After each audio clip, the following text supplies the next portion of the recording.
அஸ்ஸலாமு அலைக்கும் வரஹ்மத்துல்லாஹி வபரகாத்துஹ். அல்லாஹ் நேசிக்கிறான். அல்லாஹ் யாரை நேசிக்கிறான்? வல்லாஹு யுஹிப்புஸ் ஸாபிரீன். அல்லாஹ் பொறுமையாளர்களை நேசிக்கிறான். அல்லாஹ் பொறுமையாளர்களை நேசித்தால் என்னாகும்? இன்னல்லாஹ மஅஸ் ஸாபிரீன். அல்லாஹ் பொறுமையாளர்களோடு தான் இருக்கிறான். பொறுமையாளர்களை அல்லாஹ் நேசித்தால் அவர்களோடு அல்லாஹ் இருப்பான். அல்லாஹ் பொறுமையாளர்களோடு இருந்தால் என்ன பயம்? அல்லாஹ் பொறுமையாளர்களை நேசித்தால் என்ன கவலை? என் சகோதரனே, என் சகோதரியே, அல்லாஹ் இந்த உலக வாழ்வில் என்னையும் உங்களையும் மட்டுமல்ல, அல்லாஹ் படைத்த எல்லோர்களையும் அல்லாஹ் சோதிப்பான். வலனபுலுவன்னக்கும், படைப்புகளை படைக்கும் போதே அவன் சொன்ன செய்தி அது. நிச்சயமாக நான் சோதிப்பேன். செல்வத்தை எடுத்து சோதிப்பேன், உயிர்களை பறித்து சோதிப்பேன், உடைமைகளை எடுத்து சோதிப்பேன், இப்படி பசியை கொடுத்து சோதிப்பேன், இப்படி எல்லா வழிகளிலும் நான் சோதிப்பேன். ஆனால் பொறுமையாளர்களுக்கு சொல்லுங்கள் ஒரு செய்தி என்று அல்லாஹ் சொல்லவில்லை. வபஷ்ஷிரிஸ் ஸாபிரீன், பொறுமையாளர்களுக்கு நல்ல செய்தியை, நற்செய்தியை நபியை சொல்லிவிடுங்கள். என்ன நற்செய்தி? அல்லதீன இதா அஸாபத்துஹும் முஸீபா, அவர்களுக்கு ஏதாவது சோதனை ஏற்பட்டால் அவர்கள் என்ன தெரியுமா சொல்லுவார்கள்? இன்னா லில்லாஹ், நாங்கள் அல்லாஹ்வை சார்ந்தவர்கள். வ இன்னா இலைஹி ராஜிஊன், அவனிடத்தில் தான் நாங்கள் செல்ல இருக்கிறோம். எங்களை படைத்தவன் அவன், எங்களை மரணிக்க செய்பவனும் அவன்தான். அவனுடைய நாட்டத்தை மீறி எங்களுடைய வாழ்வில் எதுவும் நடக்காது. அல்லாஹுடைய தூதர் ஸல்லல்லாஹு அலைஹி வஸல்லம் சொன்ன செய்தி அது. உலகமெல்லாம் ஒன்று சேர்ந்து உங்களுக்கு ஒரு நலவை செய்ய நாடினாலும் அல்லாஹ் விதித்ததை தவிர எதையும் செய்ய முடியாது. உலகமெல்லாம் சேர்ந்து ஒரு தீயதை செய்ய நாடினாலும் அல்லாஹ் விதித்ததை தவிர எதுவும் செய்ய முடியாது. புத்தகம் மூடப்பட்டு விட்டது, பேனாக்கள் உயர்த்தப்பட்டு விட்டது.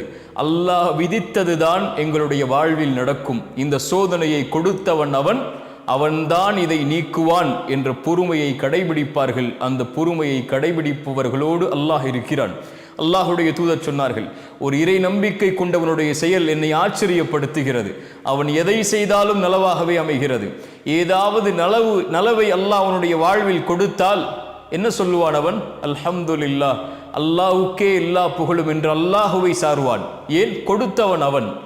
ஏதாவது சோதனையை அல்லாஹ் கொடுத்தால், சிரமத்தை கொடுத்தால், கொடுத்ததை அல்லாஹ் எடுத்து விட்டால், ஒரு உறவை கொடுத்து அல்லாஹ் எடுத்தால், ஒரு செல்வத்தை கொடுத்து அல்லாஹ் எடுத்தால், ஒரு சுகத்தை கொடுத்து அல்லாஹ் எடுத்தால், ஒரு வாழ்வை கொடுத்து அல்லாஹ் எடுத்தால், ஒரு கண்ணியத்தை கொடுத்து அல்லாஹ் எடுத்தால் அவன் பொறுமையோடு இருப்பான். அதுவும் அவனுக்கு நலவாகவே அமைகிறது என்று அல்லாஹுடைய தூதர் ஸல்லல்லாஹு அலைஹி வஸல்லம் சொன்னார்கள். சோதிக்கப்படுவான், சிரமப்படுத்தப்படுவான், ஒரு முடிவை அவன் எடுப்பான், அது நடக்காது. ஏதோ ஒரு முடிவு நடக்கும். அது யாருடைய முடிவு? அல்லாஹுடைய முடிவு. ஒரு மனிதன் முடிவெடுக்கிறான், அந்த மனிதனை படைத்த அல்லாஹ் ஒரு முடிவை எடுக்கிறான். எது சிறந்தது என் சகோதரனே? எது சிறந்தது என் சகோதரியே? வஅஸா அன் தக்ரஹு ஷைஅன் வஹுவ கைருல் லக்கும் வஅஸா அன் துஹிப்பு ஷைஅன் வஹுவ ஷர்ருல் லக்கும். ஒன்றை நீங்கள் வெறுப்பீர்கள், அது உங்களுக்கு நலவாகவே அமையும். ஒன்றை நீங்கள் நேசிப்பீர்கள், அது உங்களுக்கு தீயதாக இருக்கும். உங்களுடைய முடிவு எது சிறந்தது என்று உங்களுக்கு தெரியாது. ஆனால் வல்லாஹு யஅலம் வ அன்தும் லா தஅலமூன், அல்லாஹ் தான் அறிந்தவன், நீங்கள் அறிய மாட்டீர்கள். ஒன்றை கொடுத்து அல்லாஹ் சோதித்தால் அது உங்களுக்கு நலவு. ஒன்றை எடுத்து அல்லாஹ் சோதித்தால் அது உங்களுக்கு நலவு. எல்லாம் நலவுதான் இறை நம்பிக்கை கொண்டவராக இருந்தால், அல்லாஹுவை ஏற்று அல்லாஹுவை பயந்து வாழக்கூடியவராக இருந்தால். எதை அல்லாஹ் அவனுடைய வாழ்வில் கொடுத்தாலும் இன்னா லில்லாஹ் வ இன்னா இலைஹி ராஜிஊன் வபஷ்ஷிரிஸ் ஸாபிரீன். உம்மு ஸலமா ரலியல்லாஹு அன்ஹா, அல்லாஹுடைய தூதர் ஸல்லல்லாஹு அலைஹி வஸல்லம் ஒரு செய்தியை சொன்னார்கள். எந்த ஒரு முஸ்லிமை அல்லாஹ் சோதித்தாலும் அவர் சொல்லட்டும் அல்லாஹ் கூறிய வார்த்தையை, இன்னா லில்லாஹி வ இன்னா இலைஹி ராஜிஊன் என்று கூறிவிட்டு ஒரு துஆவை ஓதட்டும். யா அல்லாஹ், இந்த சிரமத்தை என்னுடைய வாழ்விலிருந்து நீக்கிவிடு.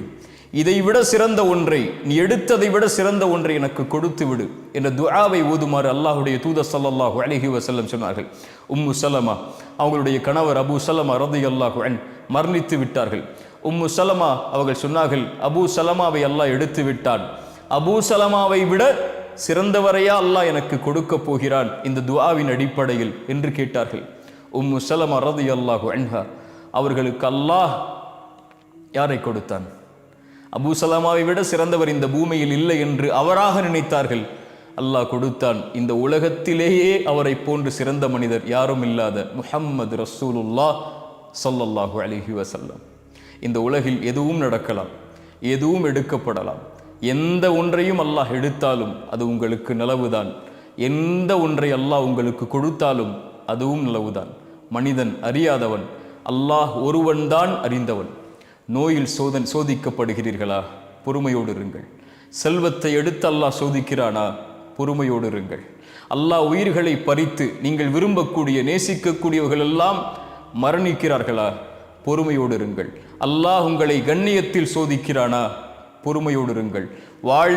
வாழ்வு சிதைக்கப்பட்டு சோதிக்கப்படுகிறீர்களா? பொறுமையோடு இருங்கள். உறவுகள் பிரிக்கப்பட்டு சோதிக்கப்படுகிறீர்களா? பொறுமையோடு இருங்கள். அல்லாஹ் உங்களை மட்டும் அப்படி சோதிக்கவில்லை. அல்லாஹ் அவனால் தேர்ந்தெடுக்கப்பட்ட நபிமார்களையே நோயால், உறவுகளை பிரித்து, சிரமத்தால், செல்வத்தை கொண்டு உயிர்கள் பிரிக்கப்பட்டு அல்லாஹ் சோதித்திருக்கிறான். குழந்தைகள் இல்லாமல் அல்லாஹ் சோதித்திருக்கிறான். குழந்தைகள் இல்லையா உங்களுடைய வாழ்வில்? பொறுமையோடு இருங்கள்.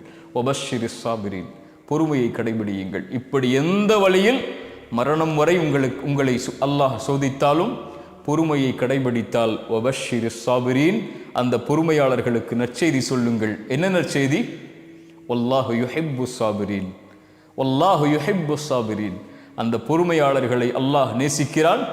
அல்லாஹ் உங்களை நேசித்தால் இன்னல்லாஹ மஅஸ் ஸாபிரீன், அல்லாஹ் உங்களோடு தான் இருக்கிறான். அஸ்ஸலாமு அலைக்கும் வரஹ்மத்துல்லாஹி வபரகாத்துஹு.